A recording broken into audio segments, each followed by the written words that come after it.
At least 2 local nonprofit developers will be getting funding from us in order to support their operations. This money is needed because these developers are facing pandemic-related challenges due to the loss of rental income, delays in construction, and decreases in fundraising revenue. Our Community Development Department set aside funding and issued a request for proposals for nonprofit developers needing emergency operating assistance. As a result, Habitat for Humanity of Durham will receive $110,000 in grant funding to help pay the salaries of the Director of Planning and Construction. In addition, the Durham Community Land Trustees will receive $80,000 to pay the salaries of the construction manager, asset manager, property manager, and other expenses. Funding of these positions will allow both organizations to keep current projects under construction and on schedule. More information about Habitat for Humanity can be found at durhamhabitat.org. More information about Durham Community Land Trustees can be found at dclt.org.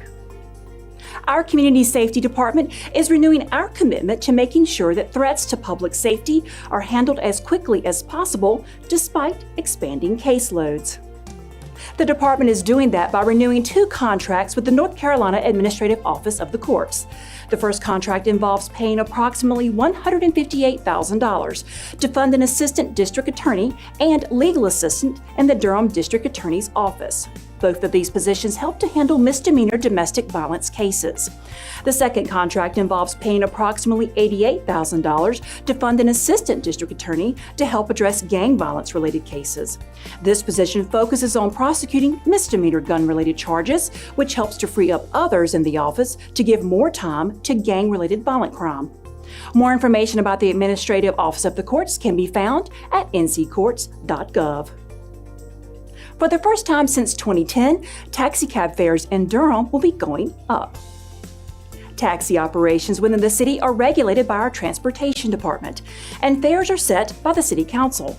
Despite increased gas prices, insurance costs, and competition from services such as Uber and Lyft, the rate of 25 cents per eighth of a mile has not been adjusted since 2010. In response to those market pressures, the City Council has approved an increase for per mile and wait time charges. The initial fare, or drop charge, will remain at $3.60, and then it will be 30 cents for each eighth of a mile. That rate will increase by 5 cents in July of 2023, and then again in 2025 and 2027.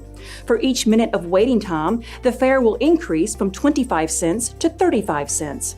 More information on passenger vehicles for hire can be found on the Transportation Department's webpage at durhamnc.gov. If you want to learn more about the history of our area, be sure to plan to spend Saturdays and Sundays throughout the fall at West Point on the Eno. That's when you can take a guided tour of the historic buildings and grounds with a Parks and Recreation team member. You can also visit the West Point Mill, Hugh Mangum Museum of Photography, and view the exterior of the McCowan Mangum House. Throughout the tour, you will hear stories about the people who lived, worked, and played there. The free tours are appropriate for all ages and will take place at 10 a.m., 11 a.m., 12 p.m., and 1 p.m. every Saturday and Sunday through December 10th, starting in front of the McCowan Mangum House. Simply meet the guide by the white picket fence. Registration is not required to be able to participate. More information about the tours can be found at dprplaymore.org, and then go to the calendar page and click on Saturdays or Sundays. You can also find out more by following the department on social media. Thanks to a federal transit grant, 6 new battery electric buses will soon be helping our efforts to reduce emissions. Funded by the Bipartisan Infrastructure Law, we will be receiving $5.7 million from the Federal Transit Administration's Low and No Emission Program. The money will go toward replacing 6 diesel buses with the battery electric versions. It will also help to train Go Durham staff on how to maintain and operate new clean bus technology. Nationwide, the Bipartisan Infrastructure Law provides $5.5 billion over 5 years for the Low-No program and nearly $2 billion over 5 years for the Grants for Buses and Bus Facilities program. This year's funding alone will nearly double the number of no-emission transit buses on the country's roadways. More information about the programs can be found at the websites listed on your screen. You can also follow our Transportation Department at MoveSafeDurham on Twitter.